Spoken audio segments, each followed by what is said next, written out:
and honored to be introducing Dan. So for someone who's lived in LA, Los Angeles, like I have, Dan is the least LA person I know, in that he is unironically genuine. He'll go on vacuum cleaner quests with Gabe. He'll stop 12 times for Paul to pee on a walk home long after I've given up and walked away, and then text me the next day to make sure I'm okay. He will, sorry, this keeps going off. Come to a weekend Ann Arbor writing retreat in the midst of a kidney infection, and he will lend his advice on a piece of writing at a moment's notice. It's this kind of compassion and desire for connection that shows up in his writing. Dan's work chips at our icy complacency toward cruelty, at the social orders that contain us. His curiosity invites a new kind of consciousness that asks, who are we really? What is happening to us? And what are we going to do about it? He critiques the dehumanization that threads through our history and manifests our present with a voice that sounds like how he talks, but with slicker and bitier sentences, with effortless characters and scenarios that are both weird and bleak, funny and poignant. A self-loathing stunt man, some backyard Neanderthals, a man with a watermelon for a best friend named Carl. The watermelon named Carl, not the man. I first met Dan over Zoom last spring when he was considering this MFA program, and I asked him, what kind of fiction do you write? And he said, magical realism. And I was like, A lot of writers say they write magical realism, so I had low expectations.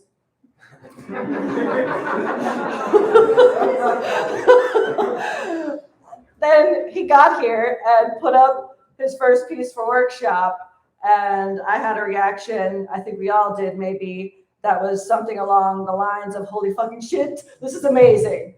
Oh my God, so good. And it was more than magical realism. It was, yeah, but it was much more than that. He's hybridizing genres, combining surrealism, absurdism, slipstream, and fabulism, using literary gestures and humor to satirize American exploitation in wildly inventive ways. Dan doesn't know how good he is, so don't tell him. His lack of pretension is part of what makes him so good. I tell him he's the next Neil Gaiman, which he hates because he hates Neil Gaiman, but I say it because I can't think of anyone more genre-defying, more inspiring in a way that is also infuriating. His imagination makes my teeth hurt and my bones ache with envy. I'm grateful he's my friend. Please welcome Dan Marcantuno.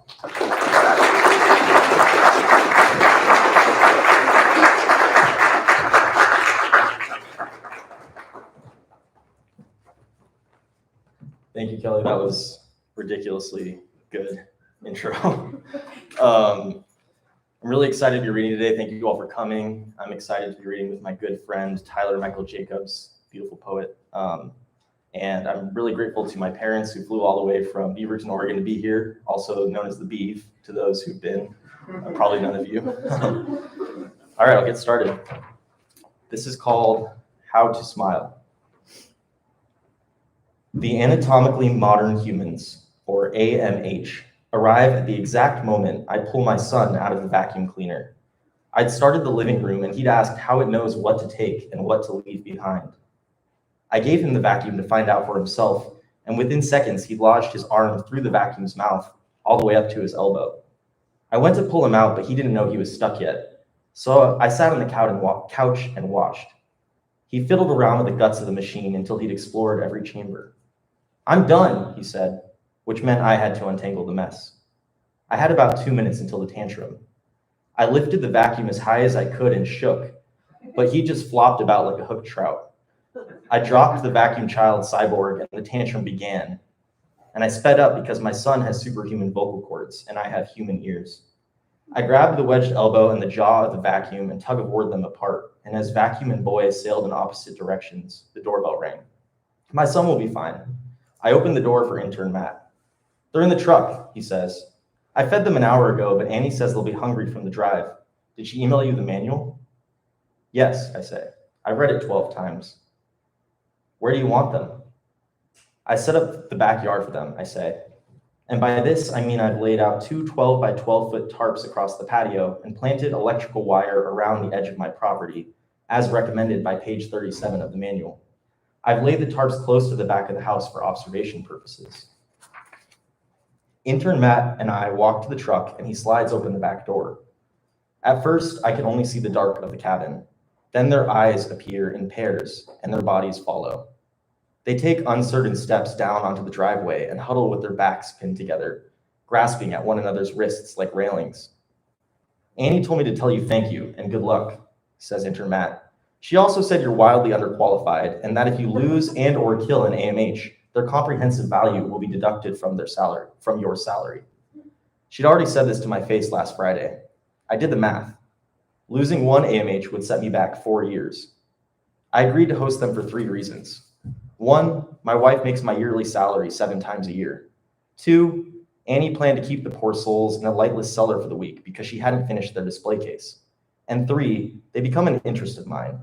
I typically focus on modern populations in my studies, primarily those indigenous to Scandinavia. But every beautiful thing that modern people do or make, they owe to the AMH. Did you know they were the first life forms to practice abstract ornamentation? They invented art, collaboration, the modern human body. I make eye contact with one of them and they look away. Help me walk them behind the house, I say. They're chained together at the ankles and intern Matt has the leash. He nods, grabs the feed bag from the back of the truck, and begins down the gravel path between my house and the small copse of trees beside it. The AMH move in bursts whenever intern Matt gives the leash a tug. I follow the pack. Some of them extend their hands to graze the branches of the firs hanging into the pathway. I forgot to cut them back before the AMH arrived. Dad, who are your friends? The AMH and I look up at the second story. My son's and daughter's heads hang over the pathway. The voice belongs to my daughter. They're our guests for the week, I say. Stay inside. Why are they crying? My son asks. I look across the crowd of AMH and can't find a single tear. My wife knows about the AMH, but I wanted to surprise the kids. Their heads split through the glass walls of the back of the house as we come around into the yard. It's more than a yard. When my wife got promoted last year, we bought 10 acres. We still have a lot of work to do. Most of the land is grass, with the exception of a few old firs and a timid creek in the far west corner of the property. Finally, I found something to fill the space. Intern Matt leads the AMH to the center of the tarps and mimics sitting. He squats up and down and says, "See?" The AMH remains standing on the blue plastic. Intern Matt shrugs, shakes my hand, drops the feed bag, and heads back toward the truck. This will be your home for a few days, I tell the AMH. I breathe the word home out gently. Page 42 of the manual says the AMH may be capable of understanding tone, though their most common response to any tone is violence. None of them become violent. I take a step toward them and then another. I hold out a hand to say, I am friendly, I care for you. I am you 50,000 years in the future, and I'm scared too. When I'm close enough, I reach for their ankles and remove their cuffs one by one. They don't move. If anything, they retreat deeper into their pack. I'd hoped they'd start with some previously undocumented behavior. I'd read about another host who swears she saw them sacrifice a passing deer, but with no witnesses and no previous anthropological experience, her work failed peer review. I've installed cameras. I turned back toward the glass facade of my house. The previous owners had not been fond of opaque walls. Wherever they could sneak glass into the architecture, they did. Even bedroom walls have windows. When my wife and I get bored, we posit theories for their obsession with transparency. Maybe they wanted to cook themselves like ants. Maybe they were exhibitionists, or they worked for the NSA and built the house to model good cooperative behavior, etc. From where I stand, the house and its inhabitants make a lackluster menagerie. My daughter dressing up my son like an apostle in the attic, and my wife below them on the couch gouging a splinter from her big toe. I enter the house. We eat dinner Last Supper style, all facing the glass. An hour has passed, and the AMH still have not strayed from their horde formation. We eat boxed mashed potatoes and rotisserie turkey. My son shows off his elbow where the vacuum sheared off a layer of skin. My wife laughs and my daughter sinks into her seat. Each of us makes comments about the AMH. They need haircuts. They look just like us. They probably haven't showered in weeks or ever. They look stupid, but I bet they're secretly smart. They look cold. They look like a happy family. My family gets up to wash dishes or chew on Legos or watch survival shows, but I stay at the table. I won't sleep until they move. And just as I make this internal declaration, one of them steps off the tarp and tiptoes into the grass toward the creek. Another heads for the trees. Soon, the entire crowd has dispersed beyond the glass frame. This worries me. I pray the electrical fence will hold. A few minutes later, the first AMH returns. They hold a bundle of flowers, a species I've never seen before on the property. The AMH casts them about the tarp like the flowers are paint and they're Jackson Pollock.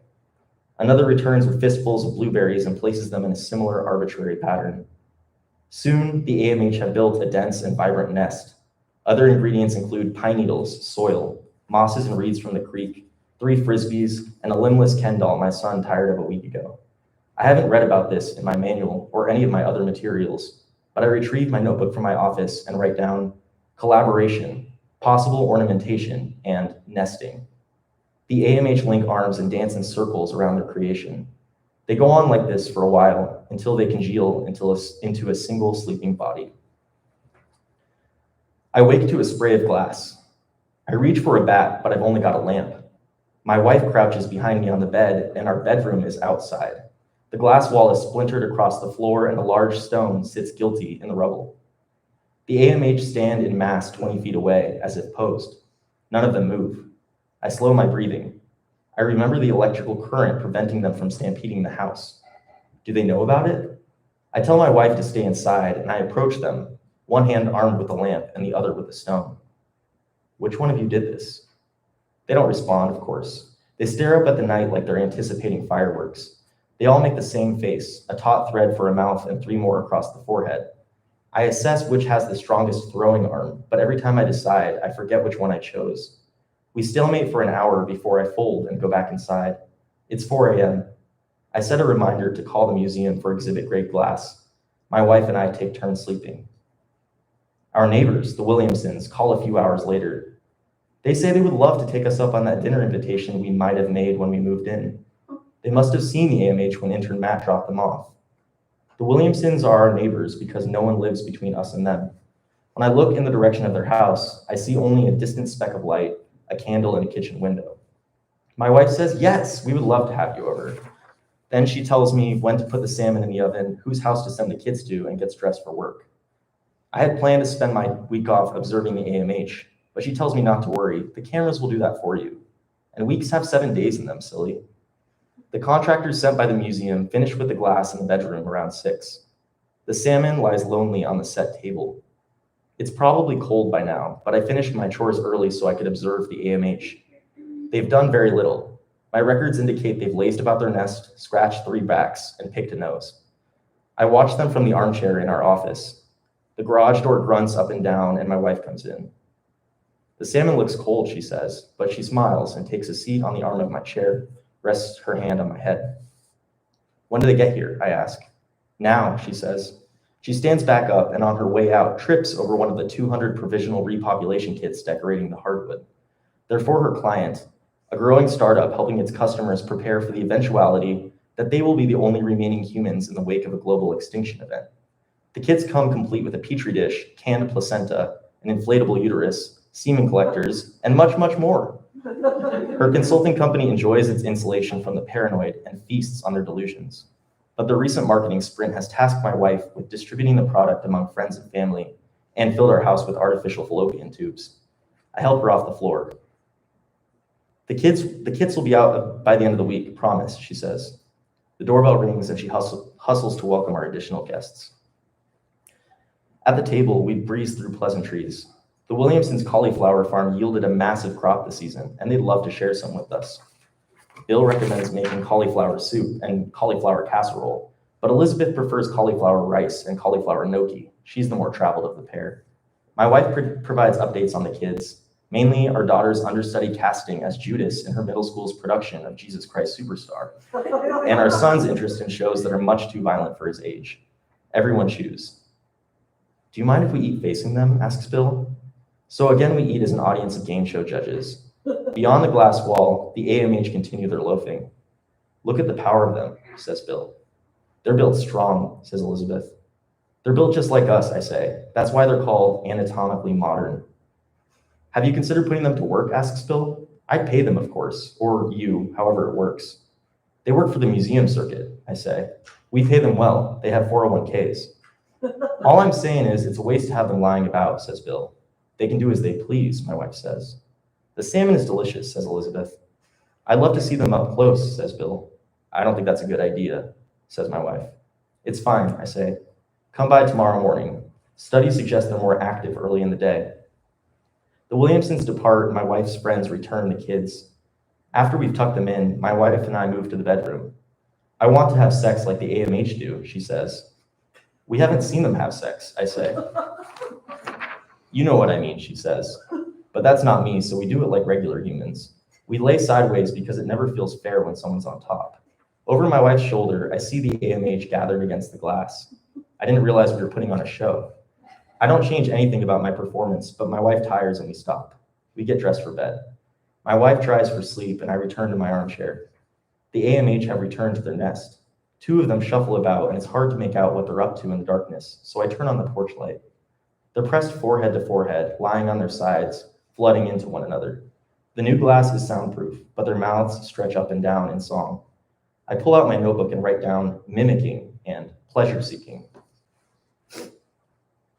I imagine a morning in which my wife wakes me to tell me our son, our small shared appendage, has passed away in the night. She tells me not to worry. It's all been taken care of.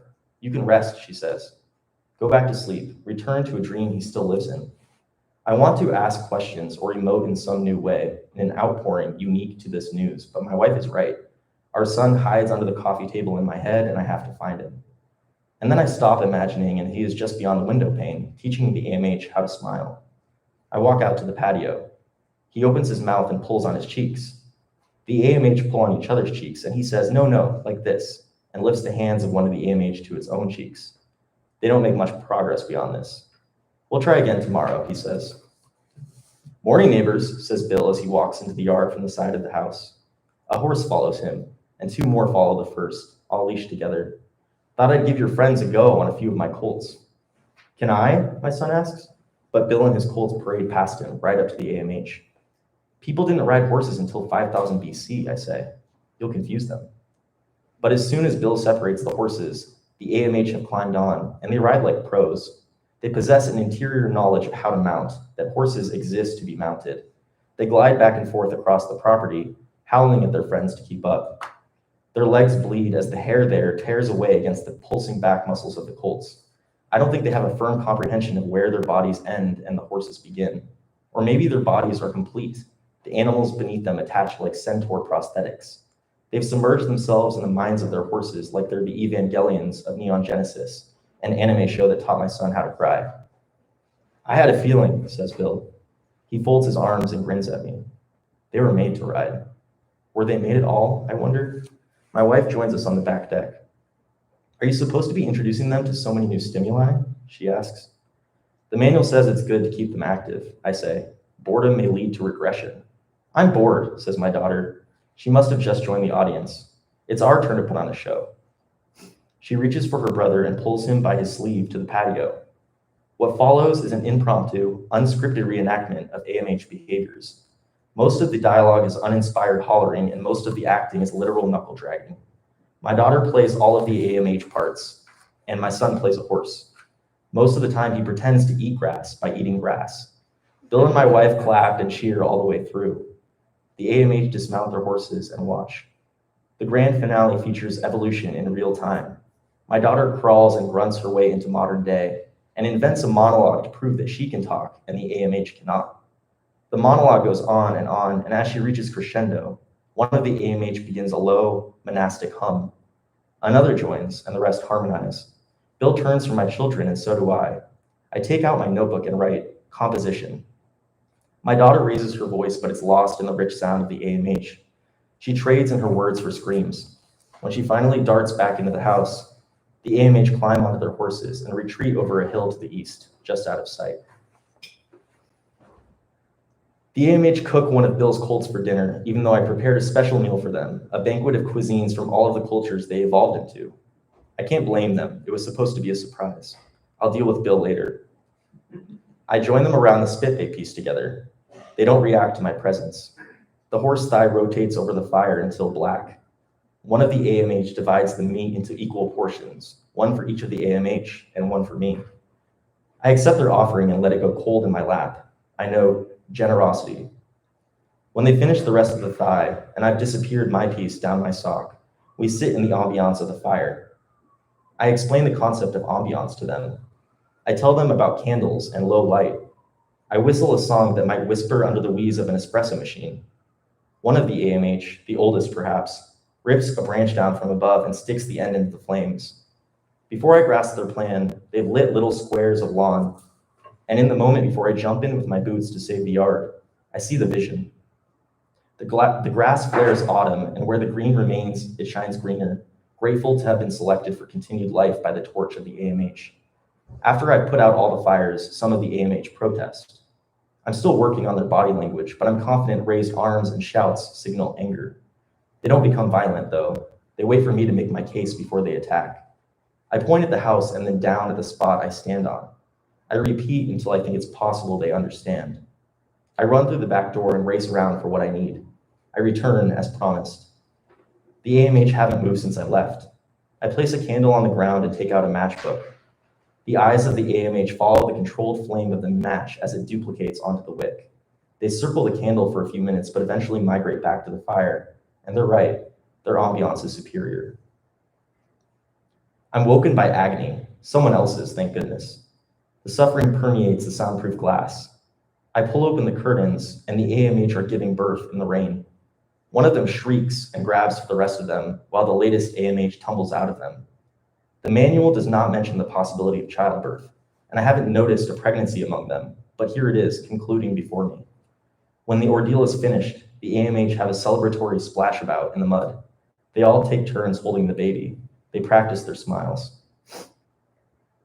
I call Bill in the morning to inform him of the death of his horse. No need to apologize, he says. I just wish I'd seen it myself. I don't tell my wife or kids about the carnage. They don't want to see certain creatures as food. I lift myself out of bed to check on the AMH. Everything has changed. The backyard has become a paradise. The AMH have completely reimagined it.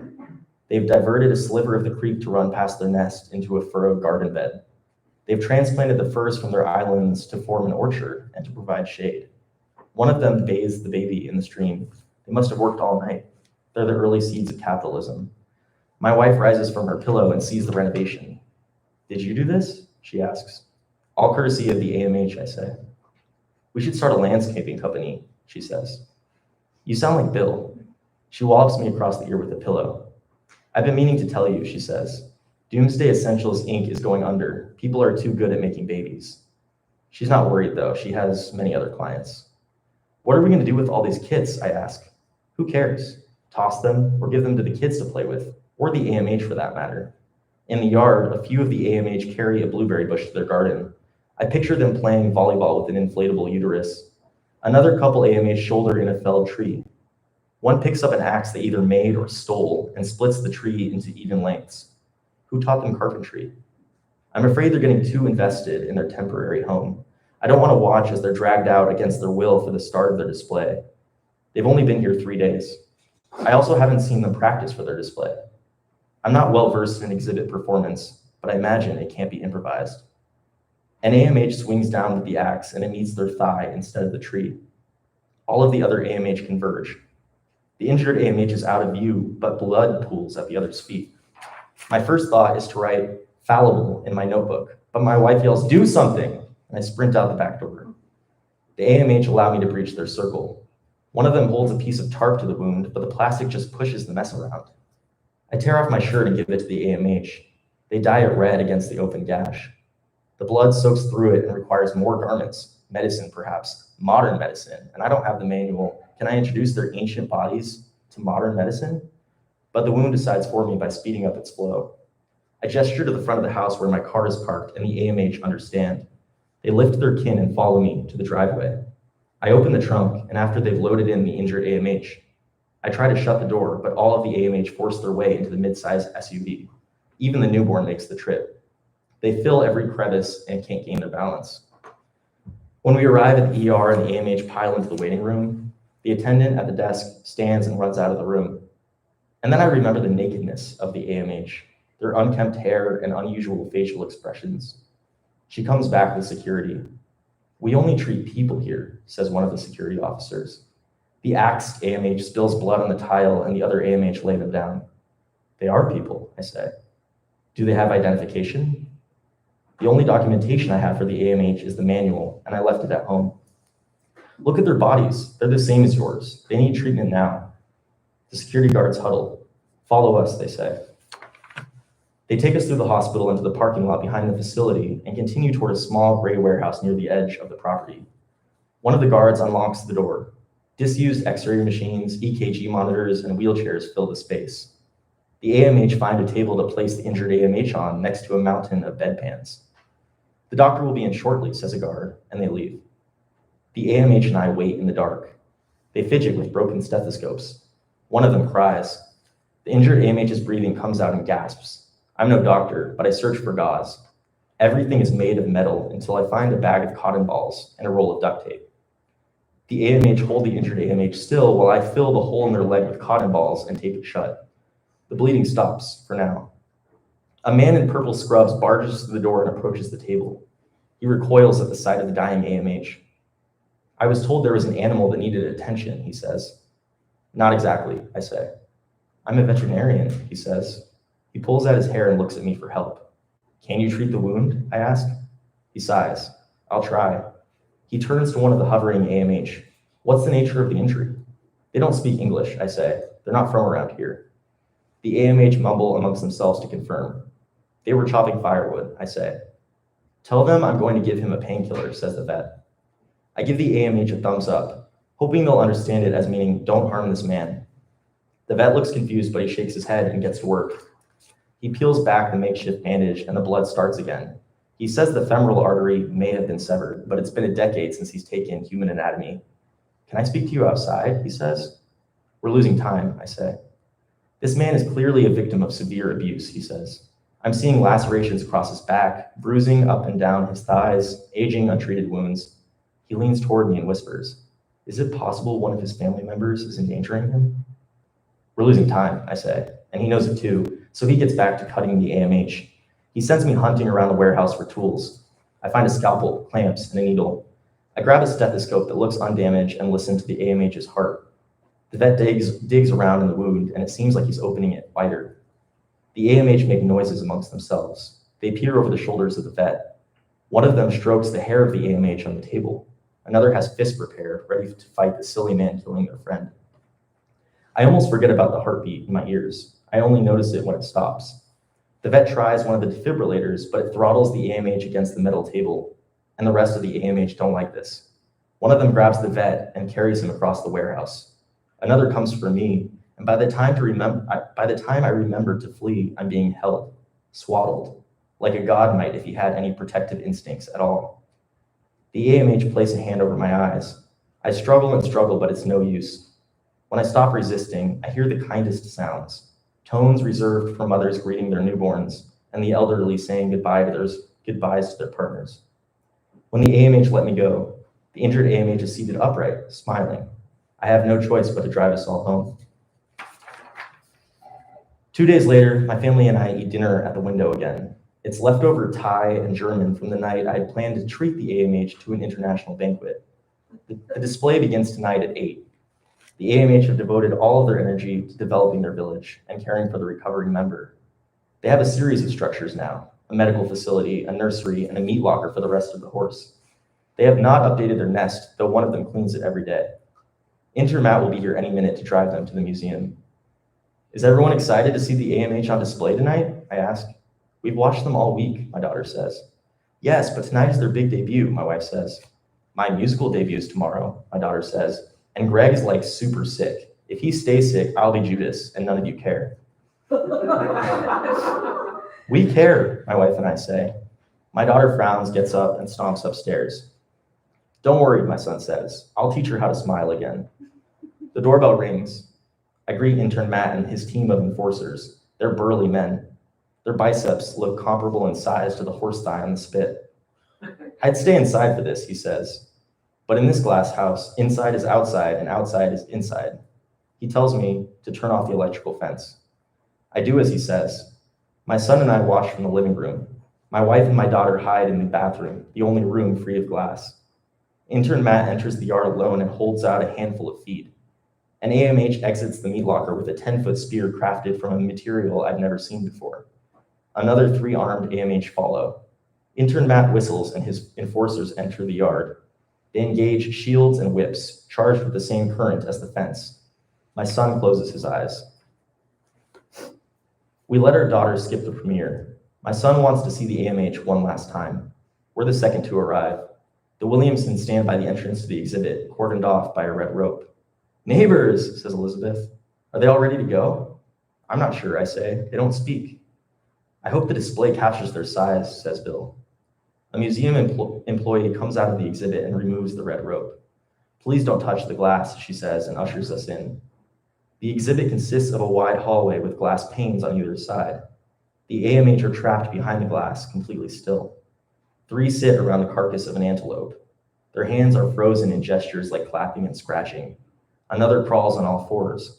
The rest are positioned in various states of rudimentary survival. The baby is nowhere to be found. One AMH stands behind a boulder. Only their torso is visible. I imagine Annie positioned the AMH this way to hide a scarred thigh. None of the AMH smile. They're beautiful, says Elizabeth. Better than I could have imagined, says Bill. Why aren't they moving? My son asks. I'll take him back to the car, says my wife. She scoops him up and walks toward the gift shop. When the Williamsons have walked down a ways, I pull a candle from my pocket. I light it and place it near the hand of the AMH on all 4s. The hand reaches for the flame, but stops at the glass. That's it, thanks.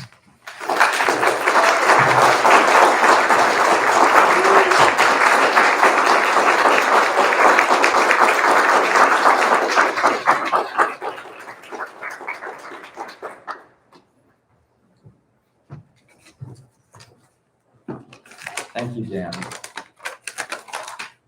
After all the hype I've heard about your work, I had impossibly high expectations, and you exceeded all of them, so excellent work. So hello, my name is Samuel Burt. I'm a second year at BGSU's Poetry MFA, and today I have the privilege of introducing my friend and fellow poet, Tyler Michael Jacobs. When I met Tyler last summer, he and I got along straight away. Not just for our shared middle names or our upbringings in the rural Midwest, not even our deep, abiding appreciation of Pabst Blue Ribbon, though that did help, but because what we value and hope to find in poetry is practically identical. Tyler's poetry has been characterized as wise, curious, haunted, and utterly still. But for me, the most important quality in Tyler's work is that of his trust in the reader. To be invited into another's life through poetry is already a special thing, but to tangibly feel the author's faith is rare. Tyler's poems are bare, open-handed extensions of otherwise private meditations on loss and inevitability, each of which is colored by a persistence achieved by combing life for those moments of rapture which keep us afloat. The places where pine trees and orange peels, excuse me, Jesus. Sorry, Tyler. The places where orange peels and pine trees mingle, where the moon offers us forgiveness, and where each burden is a tool toward understanding. Tyler's work may challenge you, not just to open your own hands to what he has to give, but also to sit in the moments of comfortable mystery which he will hand you. But these poems aren't riddles to be solved. Rather, the longer you chew on them, the more they will naturally smooth out, rewarding you with a feeling of fluency in the logic of their making. Much of his work is indebted to the places where he makes it. Tyler is from Nebraska, but writes just as potently no matter where he finds himself. Whether prairies and farm fields or industrial lots and bathroom floors, Tyler's keen sense of place sings through endlessly careful assemblages of detail. But in all his fascinations with environments and what is to be learned from clouds and mushroom caps alike, Tyler never forgets the human observer, nor the pain which sends them looking for answers in landscapes which oscillate between livening violence and devastating calm, until, and I quote, all that endures is a heart waiting to be torn to shreds. Tyler is the author of Building Brownville, a debut full-length collection of poems which came out last year from Stephen F. Austin State University Press. His work has also been published widely in online and print journals like Pigeonholes, Sierra Nevada Review, Thin Air Magazine, White Wall Review, Funicular Magazine, and his poems have been featured on Nebraska Public Media's Friday Live. He is a first-year Poetry MFA candidate at Bowling Green State University, and I'm proud to call him my colleague. Give it up for Tyler Michael Jacobs.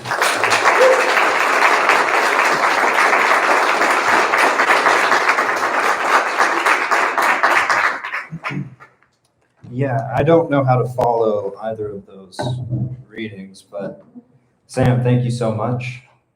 Dan, it's wonderful to finally hear a full-length piece of your writing, other than the little snippets I get to hear at Juniper or other places. But so I'm going to read some poems from Building Brownville. This first poem is for my friend who passed away 2 weeks ago. So this is for Marcia. After Don Welch. You walk through the sound of tall grass licking at your legs. To where and what you trace under your feet. A memory or the fluttering of time held deep in your front shirt pocket. To write of familiar places and those lost in history. The river you love drank itself to a chapped bed today, an hourglass counting down. You do not believe the fish would want this. They rest their fading heads on pillows of sand and feel their bodies burn to the earth. The fish keep one eye toward the sky, forever watching for rain.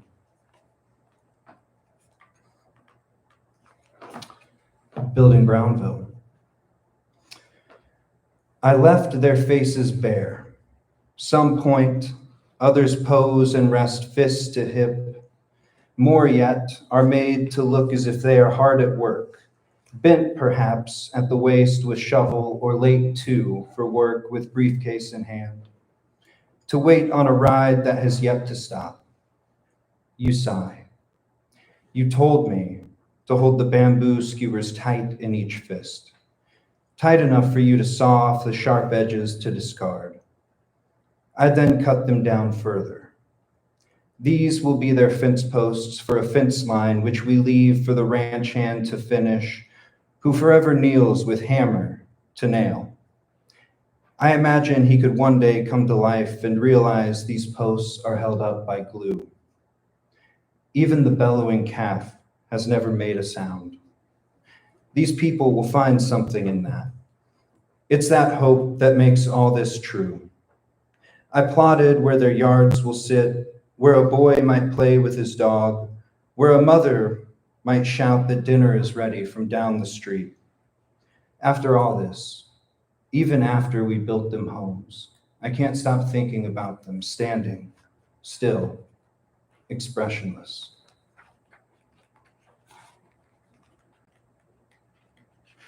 And I forgot to set a timer, so we're just gonna kind of wing it from here. See what the time is when we're done. Nebraska is full of barren trees. 3 a.m. rain only lasts long enough to wake us. I drive south down the striped state highway toward Loomis, tarred and rough. The sky is a fogged mirror too high to clean, and sometimes the wind is too low for the clouds to move. Pivots stand idle along barbed wire. Irrigation pipe lay in white plastic piles in the corner of plowed and half-planted fields. Farmers park their Chevys at the edge of their crops to study the soil, debating whether or not it is too wet to continue to plant corn or soybeans.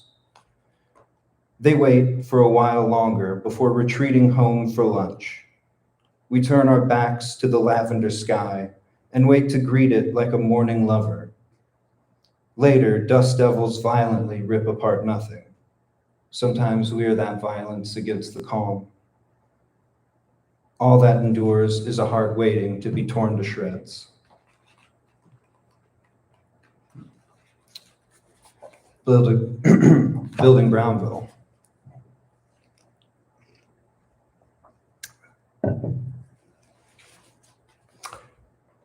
I gave them many flowers because they have many curtains with nothing to cover, from which they recognize pain learns to love release. You said to listen, they already know. Someone will then tell the story of stillness from under shadow that pads a yard. The uneven distribution of light in this room irks you. A town without trees does the same, so we gave them trees too. You wonder who else will walk these streets. Maybe there will be a saint, or someone who catches many fish, both as holy as the last or the other.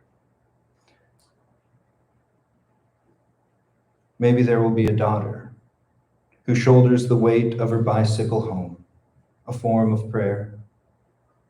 I know her parents. I know the feeling that persuades a hand to a shoulder. And I know these people can't lose what can't grow. Yet they wait to tell of the moonless sky, a steady harmony of hum.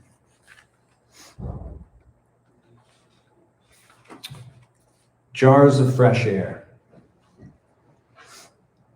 You were spinning the knob of a phonograph turntable.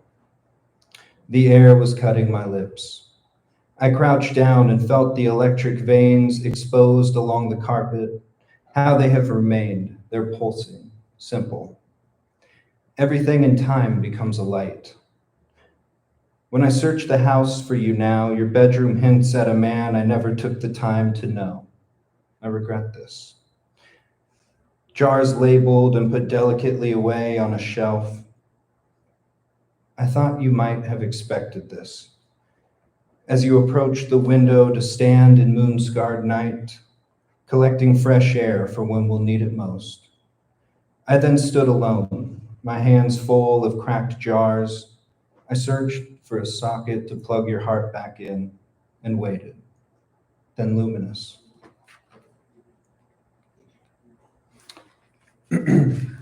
Lebanon, Nebraska.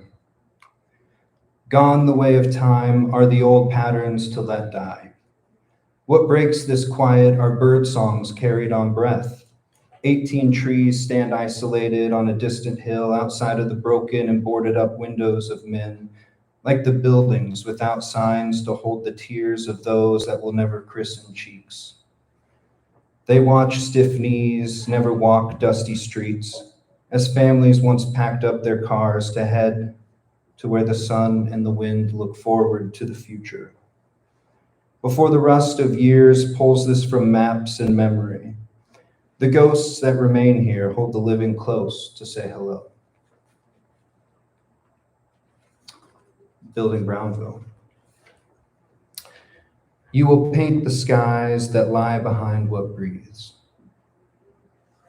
A door that opens. The ornaments set aside on a towel to dry. The glue to hold them to the varnished popsicle stick clapboard siding of yesterday. A tooth that hangs over that opening. All lost in passing find a door like this. A hand running along the face of a river, brushing on to what it will leave and what it will take with it, sealed under resin for the illusion of movement. You realize the wind will never fill or abandon the plastic people you lower by the hips into place. Shadows smoke up from the synthetic tulips that wait to open their petals to the fluorescent sun. And I'll move into some new work from mostly last semester and this semester.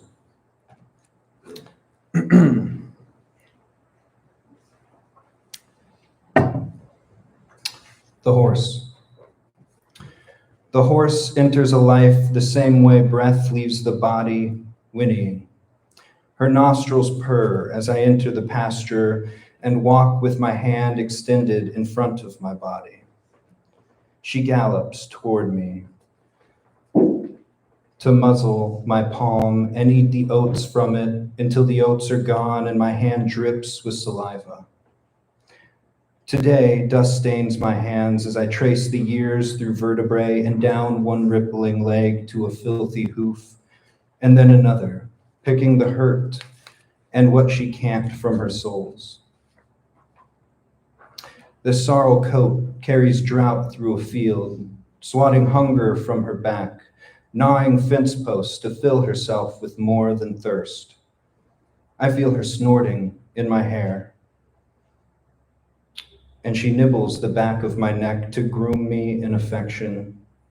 Her heavy hoof thudding ground, the backs of my fingers nudge her muzzle, so she knows too.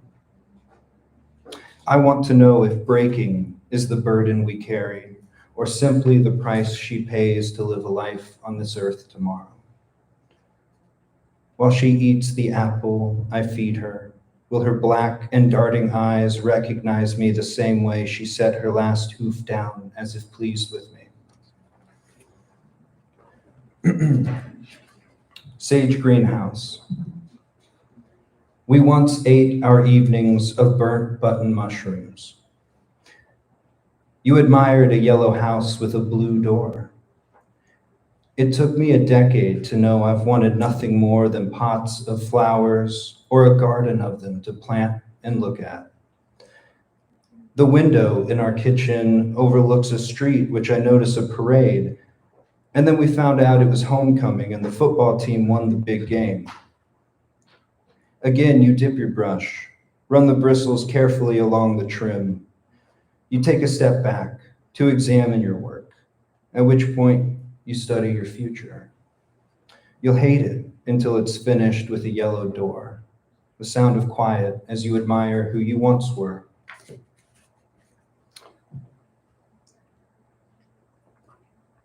I always forget how tough these readings are, and my mouth just dries out, so I apologize. Structures. I was taught how to love the way cut flowers spill from countertops onto the kitchen floor, as if each cut flower were bones of winter and each blossoming were meant to be examined, but only at a distance. We learned how words explode from our mouths, and that our lips kiss every time we say please, and how they could cut like winter chills when we said leave. Our ruined exhales cherished each other. I know the flattened bird on the street cannot nest toward morning, that everyone sits with knees cleaved tight to their chest in the shower. And some days I forget my cigarettes on the kitchen counter. How useful of me to escape into day as violently as falling asleep and knowing the sun waits for no one. I learned how to fall. I built a bridge out of toothpicks, assembling many small triangles first. Gluing them together, I constructed my Warren trusses. Each triangle ached for something greater. Still life. At some point, even trees go silent. Under heavy skies swelling with rain and what I once found below it. The chorus of grass scratching against itself as it drowns in air. A mother watches her calf the way one describes lilies before she sniffs and licks her newborn into breath, as if born once again from the mouth like mineral lick, salt lick, the lick of a hand by a calf abandoned by its mother, nudging toward the bottle I now hold in my hands. Had I asked for this life, would I have it? If not for walking through it, then standing and looking on at what I, if even I wanted, could not create. The least I could do, shiver the breeze in the tall grass. Please look. I used to be so natural. Did I not feel myself abandoning my youth, my beard speckles with gray? A man who becomes a reflection becomes a statue of thorn.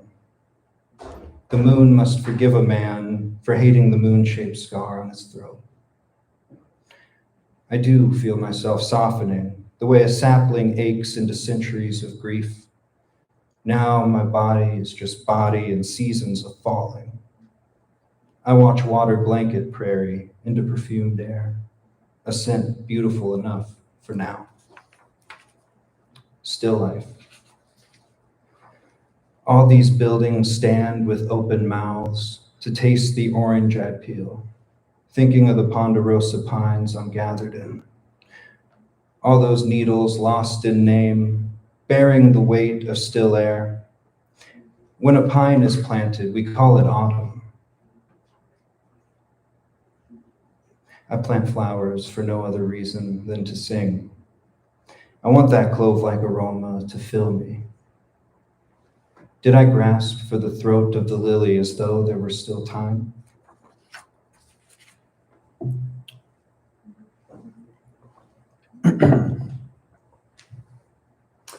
Labyrinth.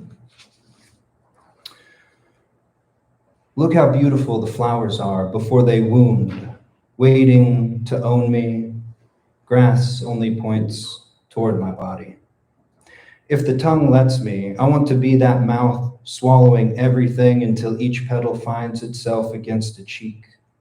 When I die, there should be flowers. Should I feel guilty for holding you?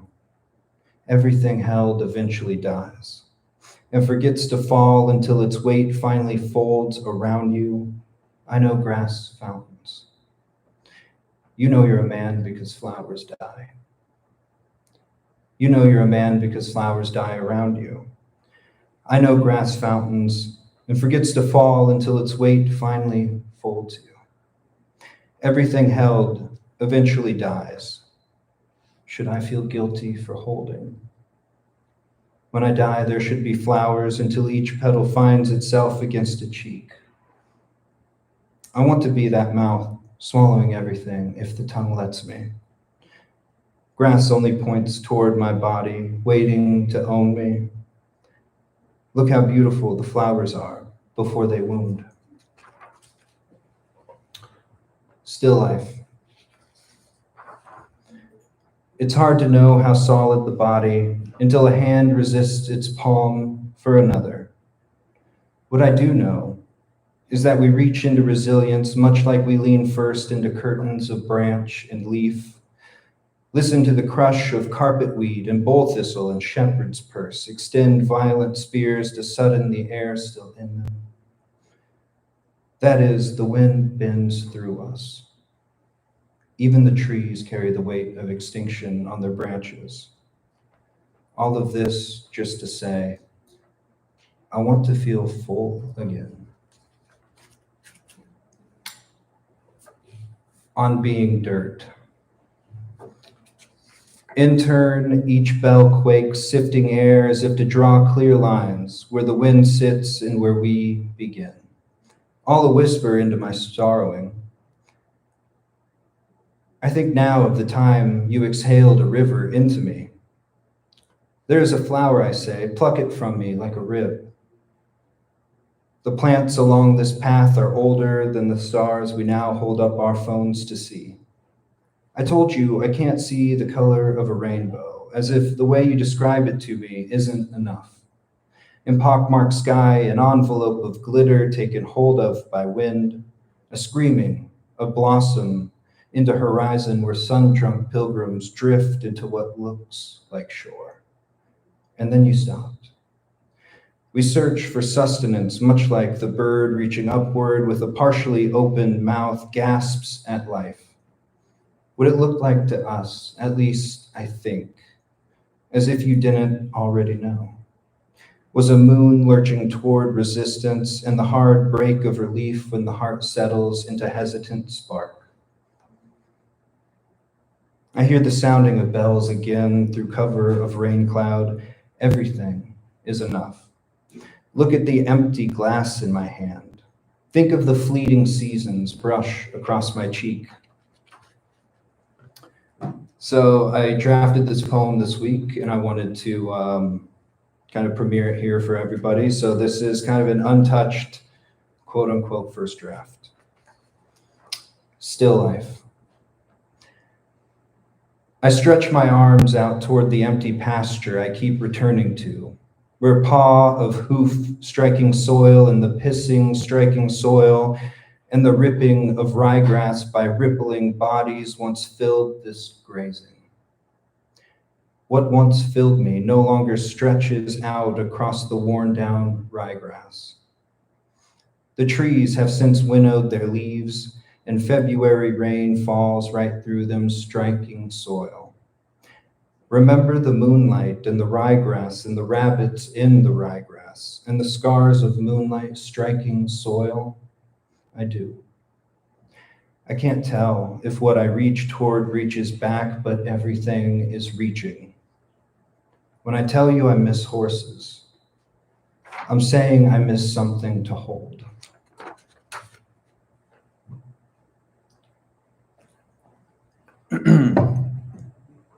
The art of hatching. The mother's hatchlings will die if they become hatchlings at all. How could he have known?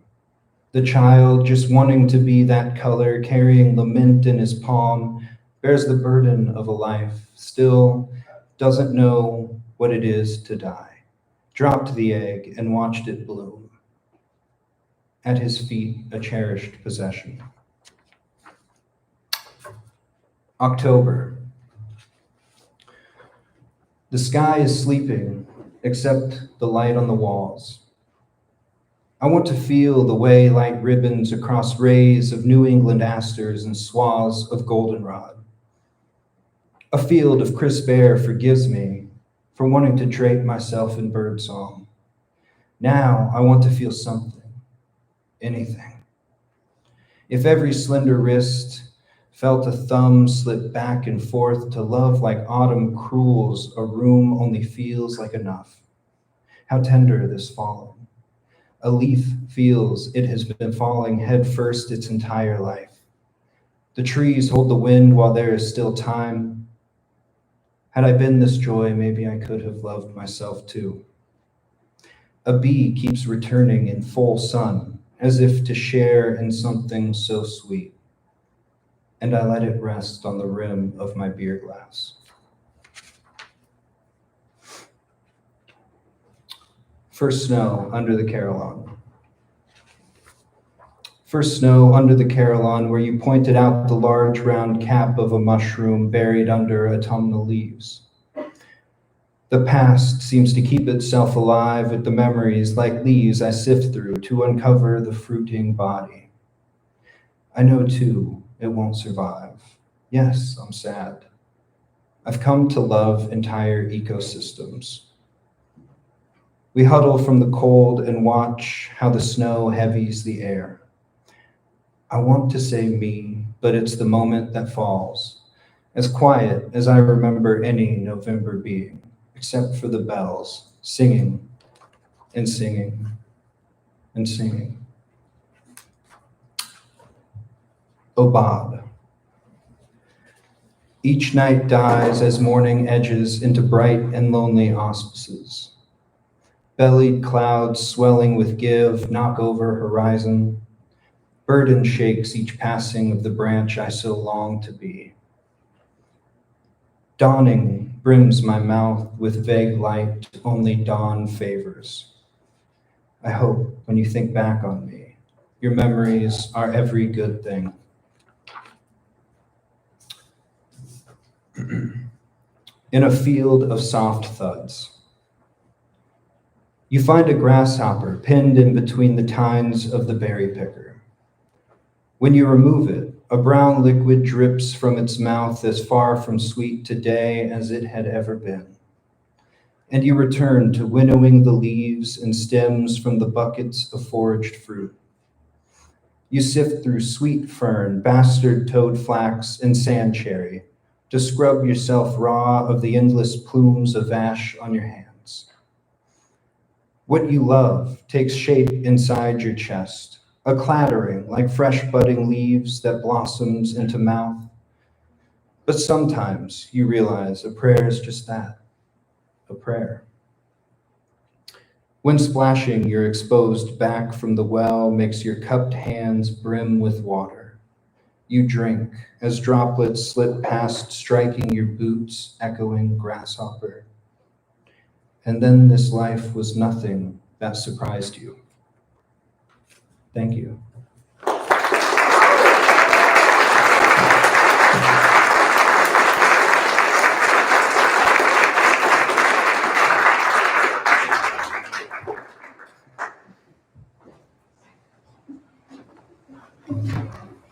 Oh my gosh. It's over.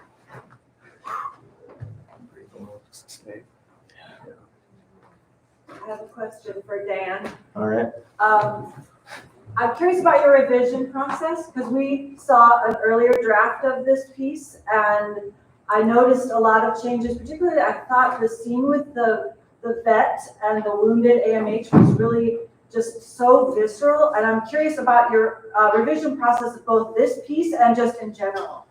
Yeah, definitely. Good question. I think I have Rima Rajbanshi, Dr. Rima Rajbanshi is not here right now, but I've heard her think she really helped me figure that out. And Paul Villafranco, actually. They helped me see that there needed to be a lot more, I guess, awareness outside of the narrator's perspective of the inhumanity that's taking place in the story. And so that scene I revised trying to give more outside perspective than the narrator's perspective, trying to make the veterinarian see something that he couldn't see.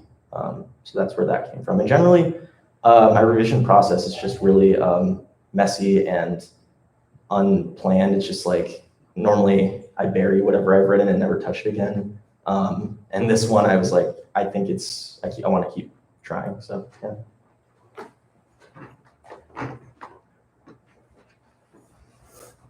I guess I had a question for Dan.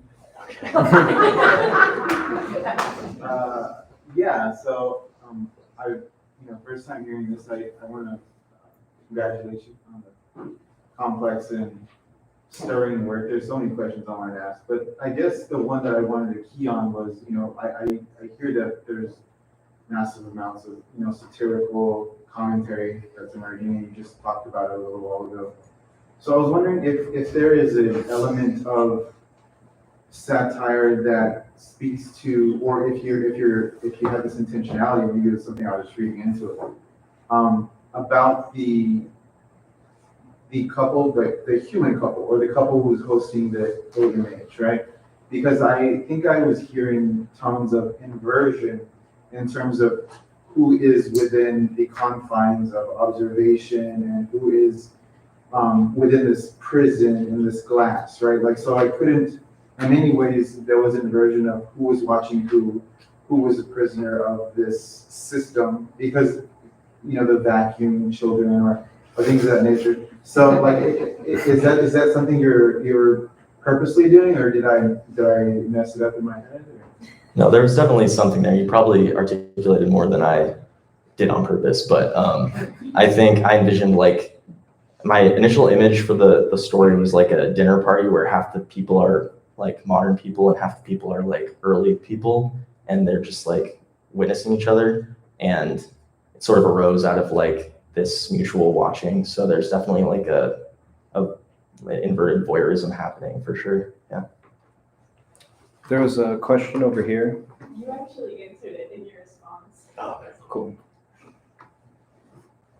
Yeah, my question is for Tyler. First of all, thank you so much for sharing both works from published work and work being produced so far at your time that we're lucky to have you here. I was wondering if you could talk a little bit about what your process looks like before the structure of an MFA program, and maybe a little bit about how it's changed within this space.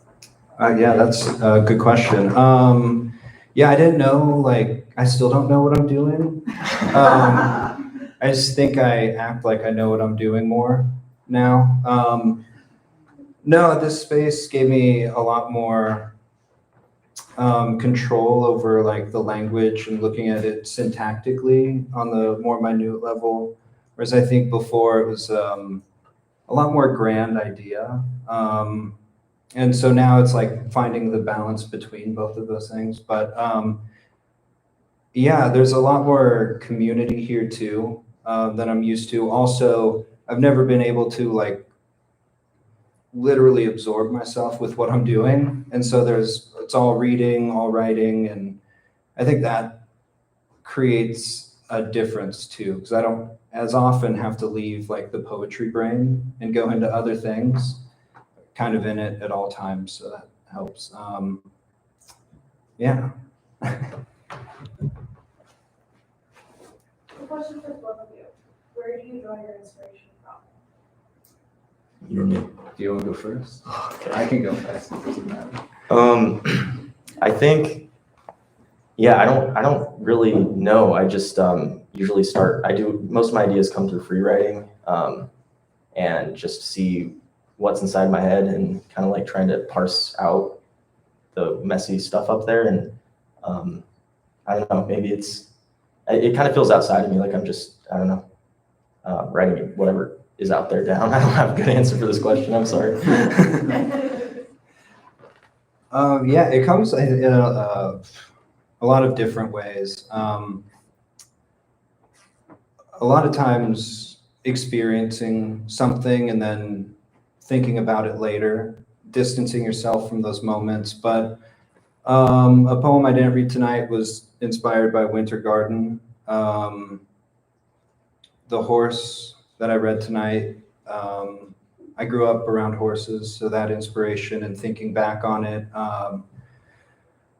Yeah, observations, but also things just happen. Like the ending of First Snow that I read tonight, the singing and singing and singing just happened when I was walking to teach RIT 1120 at like 7:30 in the morning to campus. So some of that, but yeah, the inspiration, I think it has to come from just looking at the world and recording it and then shaping it into something later.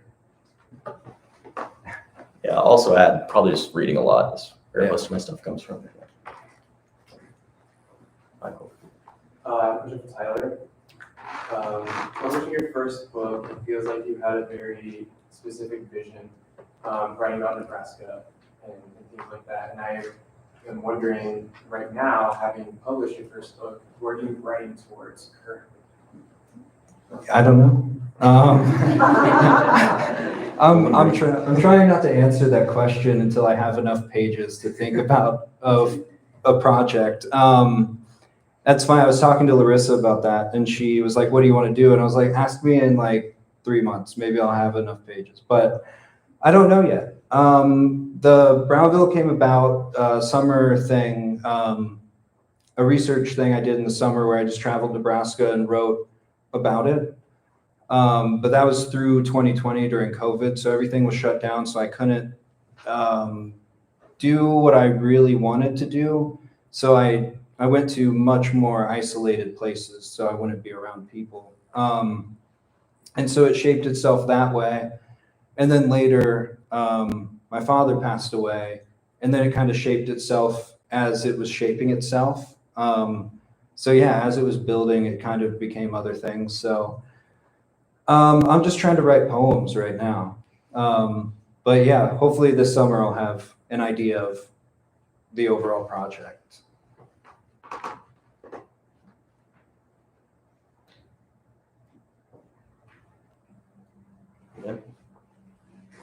All right.